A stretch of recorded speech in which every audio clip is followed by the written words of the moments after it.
mercy of your Lord, not the Lord of Zakaria, your Lord to his servant Zakaria. You see what Allah subhanahu wa ta'ala is telling you? All these amazing stories that you're about to hear of Zakaria, and then Maryam, and then Isa, and then Ibrahim, and then Musa, and then Ismail, and then Idris. May Allah be pleased with them. May Allah send His peace and blessings upon them all. All of those amazing stories you're about to hear, that's your Lord that was doing.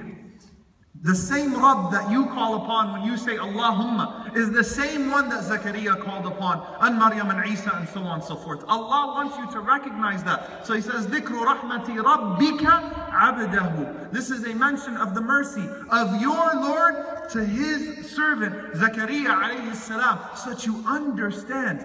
Immerse yourself as a abd. He didn't say the Rasul of Allah Zakaria or the Messenger of Allah, Nabiyahu Zakaria. His abd, when he enslaved himself to Allah subhanahu wa ta'ala, Allah subhanahu wa ta'ala liberated him. Allah gave him whatever he wanted. Because the stations of people are between إِيَّاكَ نَعْبُدُ وَإِيَّاكَ نَسْتَعِينُ. Which is why Ibn al-Qayyim rahimahullah ta'ala wrote Madarij al-Salikin, the stations of the seekers. In regards to what? إِيَّاكَ نَعْبُدُ وَإِيَّاكَ نَسْتَعِينُ. His entire work of the stations of seekers is about فِيمَا بَيْنَ إِيَّاكَ نَعْبُدُ وَإِيَّاكَ نَسْتَعِينُ. Those two verses. You alone we worship and we enslave ourselves to, and from you alone we seek help. I trust you, Allah. I'm lowering myself. I'm willing to call upon you. I'm willing to put aside all of this false sense of ego and dignity and to say, oh Allah, I don't have the answers. And even when I make dua to you, my confidence is not just in that you're going to answer the dua, but you're going to answer the dua in a way that you see fit, not in the way that I see fit. Otherwise, it would be a disaster. If every time Allah answered your dua, He answered it the way you wanted it to be answered, it would be a disaster, because you are not a planner. You can't plan properly. I can't plan properly.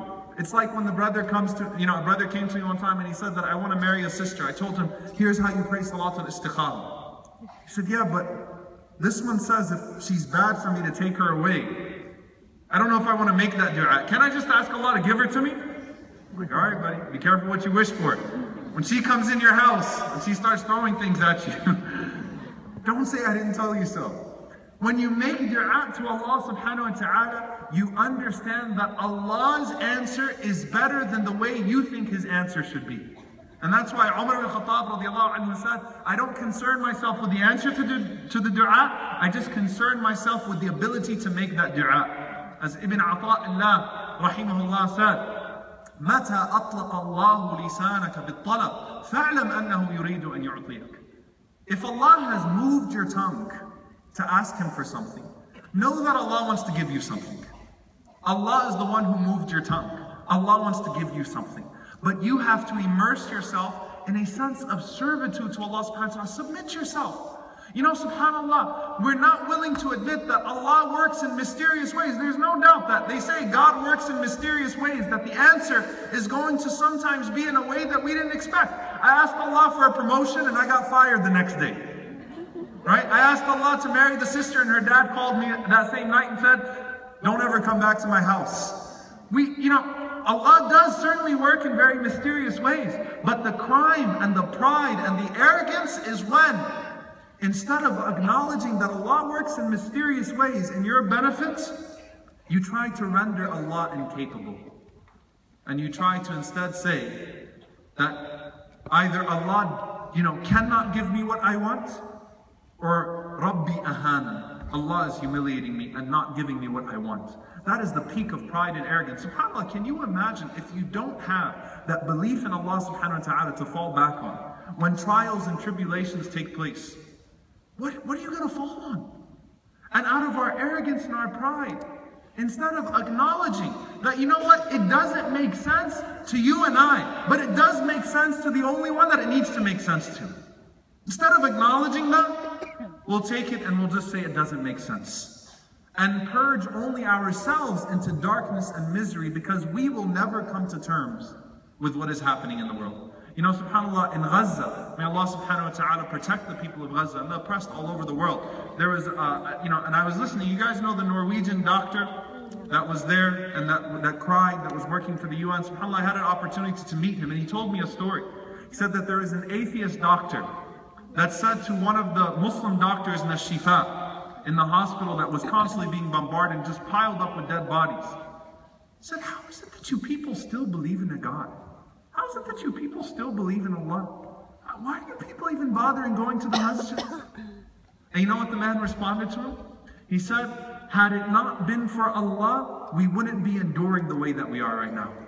Our endurance is a sign of Allah subhanahu wa ta'ala. We are an ayah of Allah. Think about how powerful that is.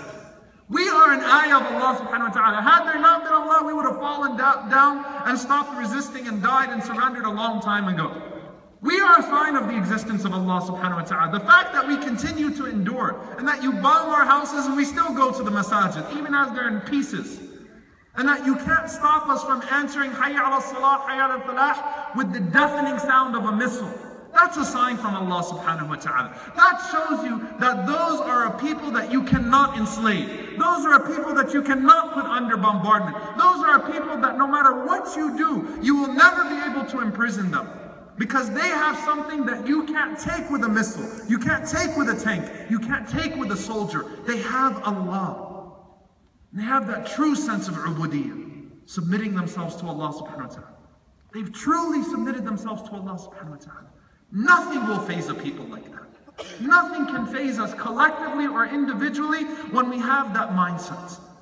And you know, subhanAllah, if you look at the Messenger, sallallahu alayhi wa sallam, if you guys can say sallallahu alayhi wa sallam, how is it that the Prophet sallallahu alayhi wa sallam was able to endure what he endured?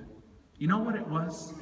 The Prophet ﷺ, even on that day of Ta'if, as he walked 30 kilometers between those two lines and the people humiliated him and stoned him, and he didn't have the emotional support of Khadija radiallahu anha anymore, or the physical protection of Abu Talib.